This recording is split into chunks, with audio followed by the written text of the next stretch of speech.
Você praticamente já ouviu falar em ozonioterapia, uma técnica complementar a tratamentos de doenças como câncer, dores, inflamações crônicas, infecções variadas, além de feridas, queimaduras e problemas vasculares que levam à redução do fluxo sanguíneo. Em 2017, a Comissão de Assuntos Sociais do Senado aprovou o projeto-lei número 227 de 2017, autorizando a prescrição de ozonioterapia como tratamento médico de caráter complementar em todo o território nacional.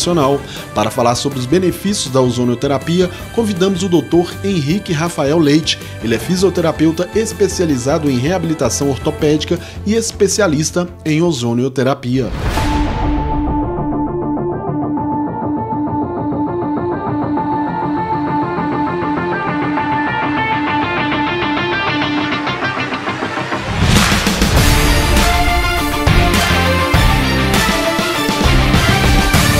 A ozonioterapia ela é uma técnica de tratamento utilizando o gás ozônio. Ela foi descoberta há mais ou menos... na verdade, não descoberta, ela é utilizada há mais ou menos 100 anos. Então, de 100 anos para cá, tem muitas pesquisas e estudos relacionando a ozonioterapia como forma de tratamento. Você utiliza esse gás ozônio, que é um gás que está na natureza, né, principalmente nas camadas mais altas da atmosfera. E com as pesquisas, eles descobriram, um pesquisador alemão, ele começou a injetar uma corrente elétrica no gás oxigênio e percebeu um cheiro diferenciado. Ele começou a descobrir isso, ele conseguiu quebrar a molécula e juntar em molécula de ozônio. E isso começou a ser utilizado há algum tempo. Na época da guerra foi usado muito para tratar ferida infectada, com bastante resultado. E a ozonioterapia ela ficou paralisada um tempo porque não tinha muitos materiais resistentes à oxidação. Então era difícil conseguir manter aquele gás ali sem causar prejuízo nos equipamentos. Então hoje em dia, com muita coisa siliconizada, titânio, tem outros equipamentos também, o próprio vidro mesmo, conseguiu armazenar, manipular e utilizar o ozônio como forma de tratamento. O ozônio ele é um gás, então quando ele entra em contato com a membrana celular, ele vai produzir muitos efeitos, muitas reações no organismo. Então, dentre elas, ele vai produzir analgesia. Então, pacientes com dor local, quando você aplica o gás ozônio ali de forma subcutânea ou intramuscular, ela tem um alívio de dor praticamente imediato. Tá? Isso acontece em muitos casos. Ela consegue modular o processo inflamatório também. A gente sabe que o processo inflamatório, quando tem alguma lesão, é um processo que ele vem sempre para mais. Então vamos supor que você está fazendo um treinamento, um exercício físico e tem uma distensão muscular. Então você vai ter rompimento de fibras e aquela lesão ela vai vir com um processo inflamatório para destruir a lesão e o corpo recuperar com a lesão, com a fibra normal, com o processo natural. Só que o corpo ele reage de uma forma aumentada, ele vai destruir aquilo que foi estragado e também um monte de coisa boa que está em volta. Então a ozônio, através dos moduladores ali, dos processos químicos, ela ajuda a conter essa inflamação e fazer com que essa reação seja mais contida, mais precisa, mais eficiente. Isso é um dos mecanismos. Um dos grandes carros-chefes da ozonioterapia, a gente fala que é um mecanismo de proteção antioxidante. O que é isso? Quando o ozônio ele é uma substância oxidativa. Então ela é como se fosse uma vacina, você dá um efeito, um pequeno estímulo oxidante e o seu corpo ele reage produzindo antioxidantes. Então essa proteção antioxidante, muito pessoal fala muito do sistema redox, que é esse equilíbrio oxidativo e antioxidante, isso tem um grande benefício. Por exemplo, grande parte das doenças, quando a pessoa está em processo de doença, ela fica oxidada, ela tem processos oxidativos, radicais livres, e a ozonioterapia vai contra isso, ela vai combater isso, então o seu corpo ele fica mais pronto para reagir diante dessas situações. Os benefícios da ozonioterapia são diversos, né? Tem pessoas que usam um termo que é bem conhecido aí, na verdade não é tão conhecido, mas é muito falado, que ela trata qualquer coisa. Não é bem assim, né? A gente sabe que tem algumas patologias que são mais sensíveis à ozonioterapia e aí elas vão ser utilizadas com mais ciência, né? Com uma ciência já bem embasada, com resultados já expressivos, mas existem muitas patologias que a gente não sabe ainda. A gente está falando aí de 100 anos de estudos, então 100 anos é pouco tempo no âmbito de estudos para definir ali um leque de patologias e um tanto de utilização. Então o que a gente sabe hoje? Para patologias da coluna, do sistema de movimento, tem muito resultado significativo. Complicações da diabetes, principalmente que é a tipo 2, né? Neuropatias, alterações circulatórias, é muito utilizada. E é muito utilizada também na recuperação de pacientes com câncer, né? Pessoal, a gente não pode falar em cura através da ozonoterapia, porque para a gente falar em cura, existem várias questões envolvidas. Mas ela tem uma atuação muito positiva em pacientes com câncer, tanto na restauração desse processo como na reabilitação do paciente com quimioterapia. Então, tem aquela fadiga da quimio, todo aquele processo de desgaste, a recuperação com ozônio é uma recuperação muito positiva. Então, o que a ozonioterapia ela faz, além dessas outras coisas que eu citei atrás? Ela também produz uma oxigenação tecidual. E o nosso corpo, muita gente não sabe disso, mas o nosso corpo ele mesmo se cura, né? Muita gente acha que é o remédio que te cura. Não existe isso. O remédio ele estimula ou inibe processos. Então ele cria um ambiente para o seu corpo reagir. Então a ozonioterapia ela faz isso de uma forma com muito pouco efeito colateral, praticamente zero, para não falar que é zero, porque pode ter alguma coisa aí que a gente às vezes tá para entender. Mas baixíssimos efeitos colaterais e contraindicações. Então, é uma terapia que você pode ser usada amplamente para vários tipos de patologia. A gente tem um perfil no Instagram que a gente faz muitas respostas e interage muito com o público. O pessoal fica querendo usar a ozonoterapia para tudo, né? A gente tem que fazer teste e experimentar. Então, você não pode abandonar o seu tratamento principal, mas você pode usá-la como terapia complementar em praticamente todas as patologias e medir ali a resposta que você tem. Claro que com ciência, com responsabilidade, com base científica também, propriedade do ozônio. Dentro das indicações, então, eu citei ali, a gente segue hoje uma referência que é a Declaração de Madrid. A Declaração de Madrid é um documento feito por um comitê internacional sem fins lucrativos, e essa declaração ela pega tudo que é feito de estudo, de trabalho, de ciência relacionado à ozonoterapia no mundo e estabelece os parâmetros, os padrões. Então ela tem algumas classificações que a gente usa para indicar ou não. Então as patologias são divididas em 3 categorias. Aquela primeira categoria são aquelas patologias que têm mais efeito. O que é isso? São patologias onde a ozonioterapia tem uma base de ciência já muito forte. Que é o que eu falei, né, que são relacionados a problemas ortopédicos de coluna, principalmente hérnia de disco, obstrução do forame vertebral, enfim. E tem uma outra categoria que é a categoria B. O que é isso? Tem vários estudos, tem estudos de casos, tem uma ciência por trás, mas muita coisa ainda precisa ser entendida. Então ela pode ser usada como primeira linha de atuação, mas tem coisa ainda que a gente ainda não entende, então tem lá essa gama de patologias. E um terceiro leque são aquelas que ela pode ser usada como terapia complementar. No exemplo que eu falei do câncer, o câncer é um exemplo de terapia complementar, principalmente na recuperação com efeitos de quimioterapia. Então, essas são as indicações baseadas nessas doenças. Tem outros que a gente pode usar, mas aí a gente tem que entender o que é. E, além disso, a gente tem que ver também o que é contraindicação. Então, tem alguns casos específicos. As contraindicações da ozonoterapia são muito poucas. Então, a primeira delas que a gente sabe que é certa é hipertireoidismo. Porque o ozônio ele causa um estímulo. É como se, eu faço uma analogia assim, que é o seguinte, imagina uma fogueira pegando fogo. Então, quando você joga gasolina naquela fogueira, ou álcool, aquele fogo vai aumentar. E daqui a um tempo ele vai diminuir e voltar naquela queima natural que ele estava. A ozonoterapia é praticamente isso. Você vai injetar uma substância que vai produzir uma otimização no seu corpo. Então, ela vai te estimular um monte de coisa.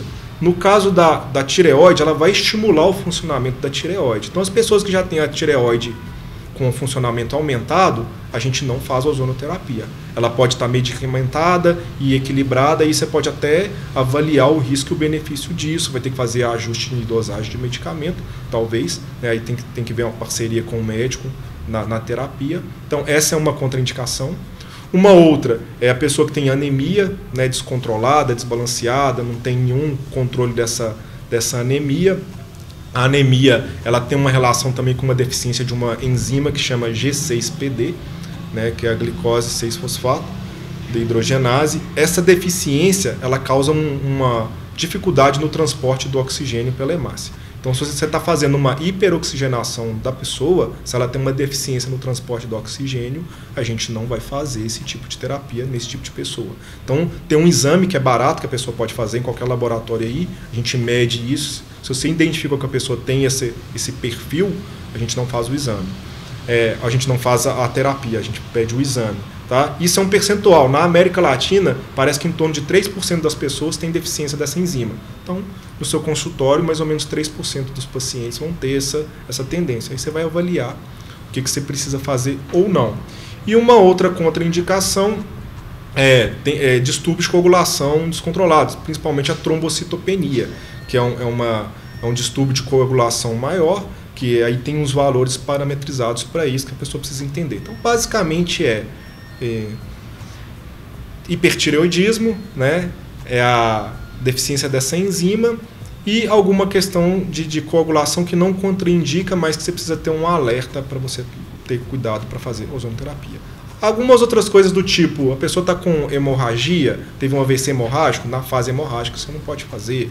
Ou, por exemplo, gestantes no primeiro trimestre, que vai ter uma multiplicação celular aumentada, então é uma contraindicação também. São coisas assim que não são tão sérias, mas que você precisa ter um alerta e medir o risco e o benefício. Como que a gente aplica então, né? A ozonioterapia, ela tem duas formas de aplicação.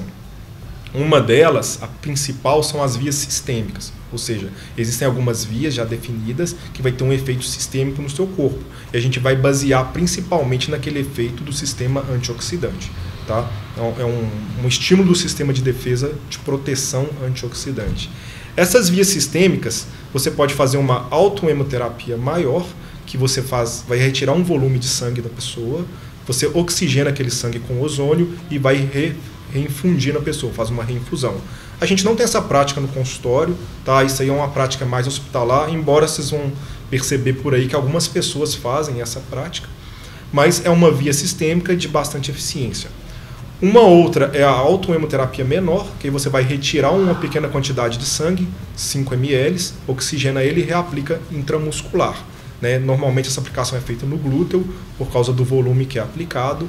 Existem algumas controvérsias com relação a esse tipo de aplicação, principalmente porque algumas pessoas acreditam que não tem base científica para esse tipo de tratamento.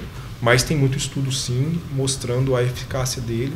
Tá? Uma pesquisa simples no Google, aí vocês vão encontrar vários estudos da autohemoterapia, e com o ozônio tem os princípios do ozônio atuando nela. Ela tem um efeito muito bom para doenças autoimunes e doenças de pele, tá? Do tipo psoríase, por exemplo. Então, tudo que é doença autoimune, que o corpo produz uma reação contra ele mesmo, a autohemoterapia menor mostra um resultado bacana. Então, falei da maior, da menor, a insuflação retal. Essa é a que a gente mais usa, que a gente usa no consultório.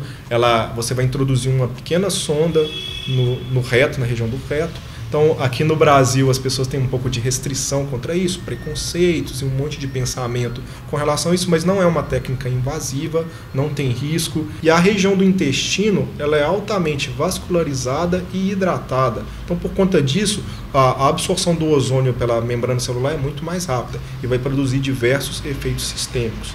Então, a gente falou da autohemo maior, autohemo menor, a insuflação retal, e uma sistêmica também que é muito utilizada é a insuflação vaginal. A insuflação vaginal, eu queria fazer um parênteses dela, porque a descrição padrão dela é com fluxo contínuo de oxigênio por alguns minutos e precisa de um adaptador na região da vagina para que a absorção seja precisa. A gente não encontra isso aqui no Brasil, tá? Eu já pesquisei, tem uma dificuldade de encontrar, então as pessoas tentam adaptar essa aplicação com uma sonda, usando algum absorvente interno, usando um óleo de ozônio, a fim de que isso tenha um resultado efetivo. O que eu gosto de orientar as pessoas, os profissionais, lá no perfil que a gente tem lá? É um risco de não ter o resultado, de não ter uma absorção correta. Tá? A gente está até vendo formas de produzir ou trazer esses acessórios para cá, porque nos estudos mais recentes tem mostrado que a eficiência da insuflação vaginal ela pode ser até maior do que a autohemoterapia maior. por causa da característica da região, de ser uma região limpa, né? A limpeza da região vaginal comparada com a intestinal não precisa nem explicar. Então, e a característica do tecido faz com que ela seja muito eficiente. Então, para as mulheres, né, as mulheres têm muitas queixas, aí, muitos problemas de corrimento, candidíase, endometriose, é uma coisa que está sendo muito prevalente ultimamente, e a ozonoterapia atua forte nessa área aí. Então, essas são as aplicações sistêmicas, e aí temos aplicações locais. Uma que é muito utilizada é a insuflação auricular, a gente pode até exemplificar ela aqui depois para o pessoal ver. Então, a gente coloca um equipamento adaptado na região do ouvido, e aí a pessoa vai absorver o ozônio pelo tímpano. Então tem que ter um cuidado ali se o tímpano está intacto, para não ter nenhuma lesão do tímpano, é uma contraindicação se tiver.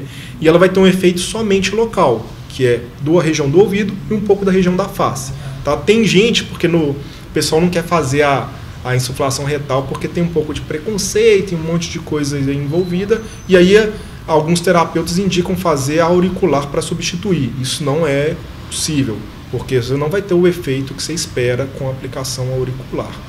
E as aplicações locais, elas são aplicações injetando o gás mesmo, principalmente intradérmico, intramuscular ou subcutânea. Então existem alguns protocolos que definem as dosagens, como que isso é aplicado, e você aplica o gás direto na região ali.